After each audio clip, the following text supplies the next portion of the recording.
Бокс ба Whisker-ийн диаграмаар дараах мэдээллийг илэрхийлье. Кавертилыг бодохдоо медианыг тооцдоггүй. За бүгдээрээ бодох гээд үзье. Бидэнд хэд хэдэн тоон өгөгдөл байна. Энэхүү тоонуудаа зөв байрлалд оруулцгаая. Тоонуудыг зөөж ямар ч дараалалд оруулж болно.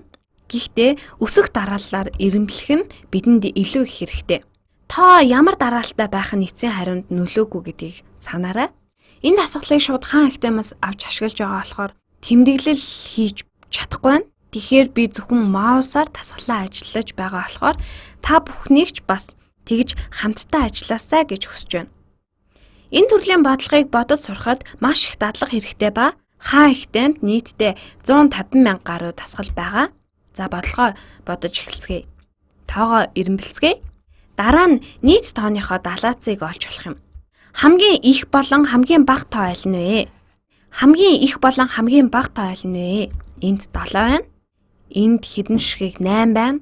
Энд хэдэн 9 байна. Нилээ хэдэн 9 байна. 4 9 байна. Хэдэн 9 байна. За эндээс харвал 13 нь хамгийн их тоо юм байна. Ингээд зөв дараалалд оруулчихлаа. Хамгийн бага тоо нь 7 байна. Энэ үед Whisker-ыг ашиглана. Энэ Whisker нь өгөгдсөн тоонуудын далаацыг олоход хэрэглэгддэг. Хамгийн бага тоо нь 7, хамгийн их тоо нь 13 учраас далаацыг мэдчихлээ. Одоо медиана байрлуулъя. Энэ нь боксын төв шугамыг байрлуулснаар боксыг тодорхойлогч хоёр шугам хаана байхыг тодорхойлоход төхөн болно. Дунд талын хоёр хэсгийг нь олохдоо дунд хоёр кавертил.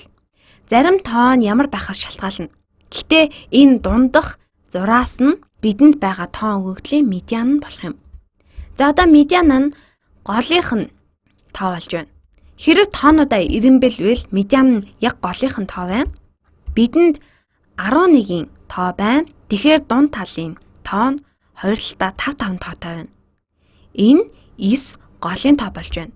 Хэрэв бидэнд 10 тоо байсан бол эсвэл бидэнд тэгш ширхэг тоо байсан бол голын тоо нь 2 байх байсан. Ийм тохиолдолд медианыг олохдоо энэ хоёрын дунджийг нь авдаг.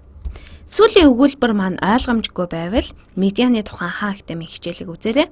Энэ хичээл медианы тухай ярих юм бол хэд сунжрах болно. Бидэнд 11 тоо байгаа учраас голын тоо нь медиан байна. Медианаас их 5 тоо, бага 5 тоо байгаа учраас медиан нь яг голын 9 болж байна. Тавилт маань байсан бол дээр нь тэмдэглэл хиймээр л байна. За тэгэхээр 9 нь медиан болж байна. Тэгэхээр бүгдээрээ эхний хагасын медиан нь хэд болохыг олцгоё. Кавертилыг тооцохдоо медианыг оролцуулахгүй байхыг хичээлийн ихэнд сануулсан. Тэгэхээр энэ нь медиан байна. Энэ медиана байхгүй мэт саная. За эхний хагасаа бүгдээрээ харцгаая. Тэгэхээр энэ нь 9 8 8 7 гэвэл бидэнд нийтдээ 5 тоо байна. 5 тооны медиан нь аль нь вэ? Мэдээж голын тоо нь медиан шүү дээ. Тэр нь 8 болж байна. Тиймээс бидний 2 дахь кавертилийн эхлэл нь энэ 8 болж байна. 3 дахь кавертилда мөн ижил үйлдэл хийн.